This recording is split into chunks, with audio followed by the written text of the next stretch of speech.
விஜய் டிவியில் புகழ்பெற்ற நிகழ்ச்சிகளுள் ஒன்றாக குக் வித் கோமாளி நிகழ்ச்சி இருந்து வருகிறது. இந்த சீசனில் தொகுப்பாளினியாக மாறியிருந்தார். இந்த சீசனில் தர்ஷனுடன் இணைந்து அவர் நிகழ்ச்சியை தொகுத்து வழங்கி வருகிறார். இதுவரை இந்த ஷோவின் ஆங்கராக இருந்த பிரியங்கா இந்த சீசனில் குக்காக மாறியுள்ளார். இந்த நிலையில் குக் வித் கோமாளி நிகழ்ச்சியில் இருந்து விலகுவதாக மணிமேகலை அறிவித்துள்ளார். இது தொடர்பாக அவர் தனது இன்ஸ்டாகிராம் பக்கத்தில் வெளியிட்டிருந்த பதிவில், குக் வித் கோமாளி நிகழ்ச்சியில் இனிமேல் நான் தொடரவில்லை. எந்த நிகழ்ச்சியாக இருந்தாலும் 100% நேர்மை, உண்மை மற்றும் அர்ப்பணிப்புடன் எனது 100% கடின உழைப்பு மற்றும் முயற்சிகளை அளித்து வருகிறேன். அதே போலத்தான் 2019ஆம் ஆண்டில் நவம்பரில் இருந்து குக் வித் கோமாளி நிகழ்ச்சியிலும் கொடுத்து வந்தேன். ஆனால் சுயமரியாதையை விடவும் எதுவும் பெரிதல்ல. என் வாழ்வில் அனைத்து கட்டங்களில் இதனை பின்பற்றி வருகிறேன்.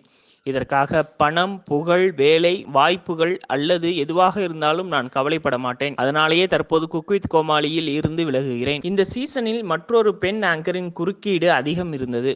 அவர் குக் என்பதை மறந்துவிட்டு ஆங்கரின் செயல்பாடுகளில் அதிகம் குறுக்கிட்டார். இது குறித்து கேள்வி எழுப்புவதும் கூட இந்த சீசனில் குற்றமாகிவிடுகிறது. ஆனால் நான் சரி என எனக்கு பட்டது எப்போது கேள்வி எழுப்ப தயங்கியதில்லை. நான் அடுத்தவர்கள் என்ன நினைப்பார்கள் என கவலைப்பட்டதில்லை. ஏராளமான எதிர்மறையும் ஆதிக்கமும் இந்த நிகழ்ச்சியின் தன்மையை மாற்றிவிட்டதாக உணர்கிறேன். இதற்கு முன்பாக நான் சந்தோஷமாக அனுபவித்து வேலை பார்த்த குக் வித் கோமாளி நிகழ்ச்சியாக இது இல்லை. 2010 முதல் நான் இந்த துறையில் இருந்து வருகிறேன். ஆங்கராக இது எனது 15வது ஆண்டு. எத்தனையோ ஏற்ற இறக்கங்களை பார்த்துவிட்டேன். ஆனால் எப்போது இப்படி ஒரு அரை வேக்காட்டுத்தனமான நடத்தையை அனுபவித்ததில்லை. எனக்கு இப்படி ஒரு அனுபவத்தை கொடுத்த அந்த நபருக்கு வாழ்த்துக்களை தான் கூறிக்கொள்கிறேன். கடவுள் அவருக்கு இன்னும் அதிக நிகழ்ச்சிகளையும் வாய்ப்புகளையும் வழங்கட்டும். அப்படி நடந்தால்தான் பிறர் துன்பப்படாமல் இருக்க முடியும்.